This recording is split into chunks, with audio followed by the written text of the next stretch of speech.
Hello,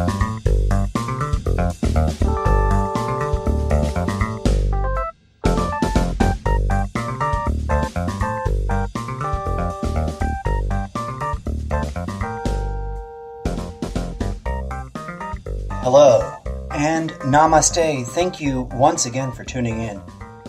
I am your humble, eccentric, absurdist host, the incorrigible Mr. Zappo, and this is a random episode of the Almost Daily Zencast.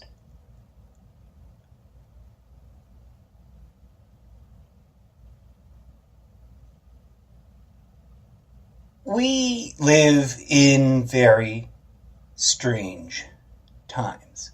Not just because of the political clusterfuck shenanigans, but just in general. Take a moment to zoom out from your day-to-day point of view.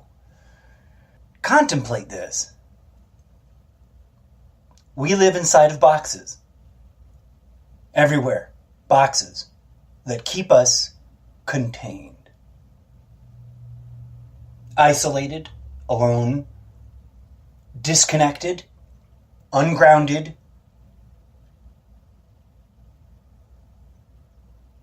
and distracted from our divine nature.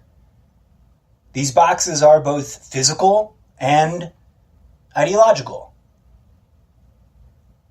We wake up every morning in our room, and we're grateful for that, right? It's nice to have a roof over your head, for sure. I'm not saying that in and of itself is wrong, but given the totality of our society, I don't know that it's the healthiest. I don't know that it's the best way of doing things. We wake up in a box that's inside a big box. So we live in boxes inside of boxes.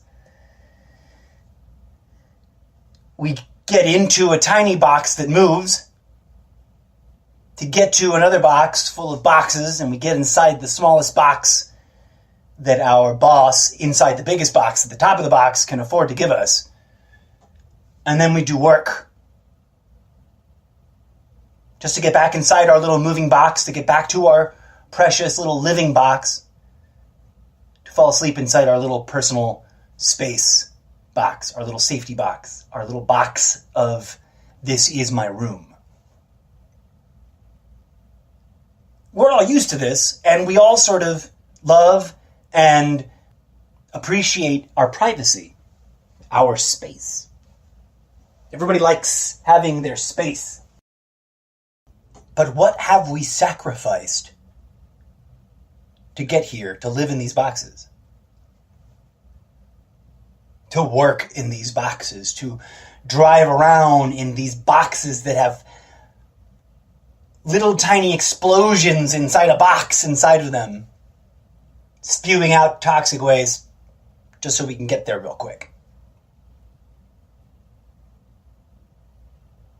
Never mind the ideological mental boxes that we jail ourselves with.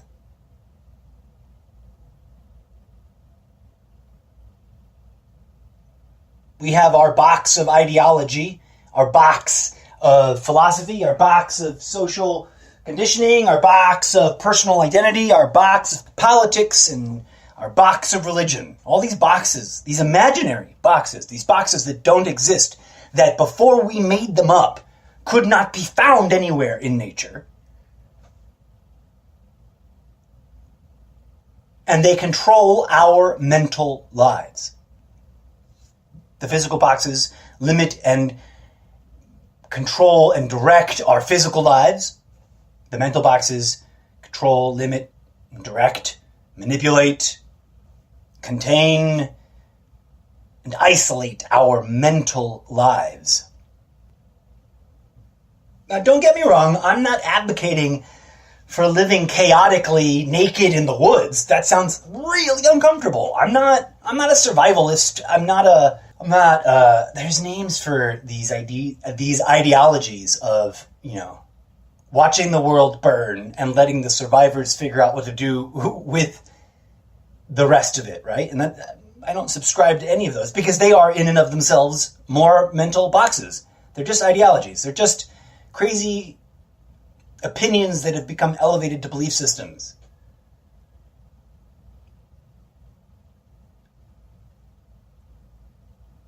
I'm just pointing out the boxes because it's important to understand that they are there and how they impact us.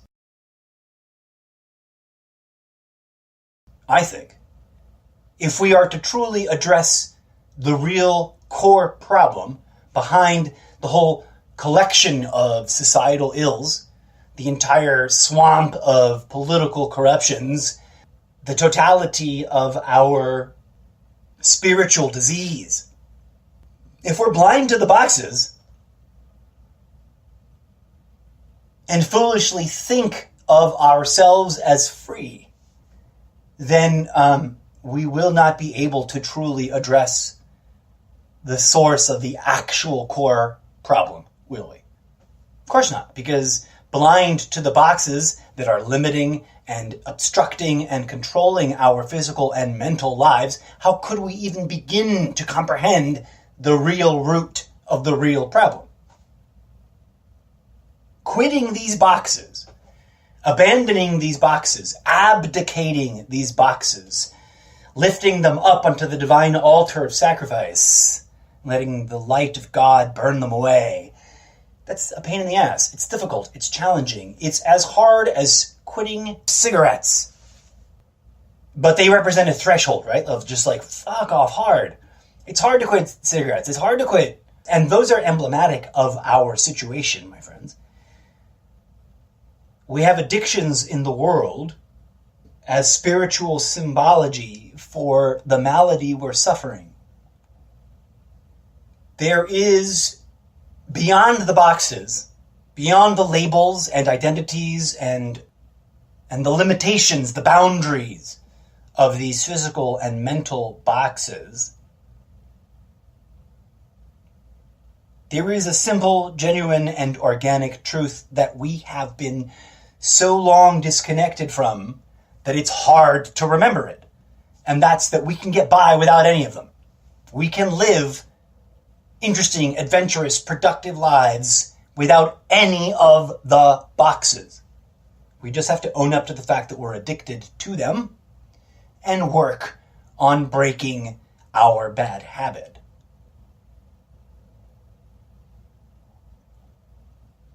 Where does one start?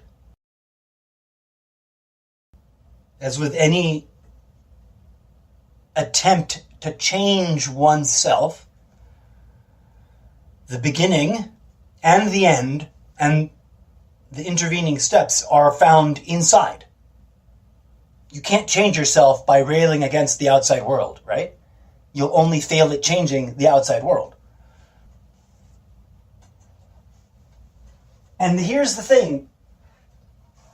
It's easy to forget that we're all in on this together. It's so easy to feel lost and alone and invisible, buried under all these boxes. But we are in on this together. We did this to ourselves together, which is something we have a hard time wrapping our brains around, but it's true. And we can save ourselves from this together. As always, my friends, thank you for tuning in to listening to me ramble about these strange, curious musings that pester me, that need to get out. And I hope you find them interesting, and I hope that you know that I'm not asking you to take my word for it. I'm just sharing with you the words I can't help but express in hopes that they might prompt you, inspire you, challenge you to go diving deep within yourself. With compassion, forgiveness, unconditional love as your primary tools and weapons, not to destroy your inner dark side, but to forgive it and heal it. Not to obliterate and kill your ego, but to forgive it and heal it and love it and help it transform. As above, so below, as within, so without. Om Shanti Metta Shanti Om Namaste. Thank you for listening. As always, I pray that peace, love, and grooviness may blossom in your heart and that you find yourself within yourself. Until next time, be good humans, my friends.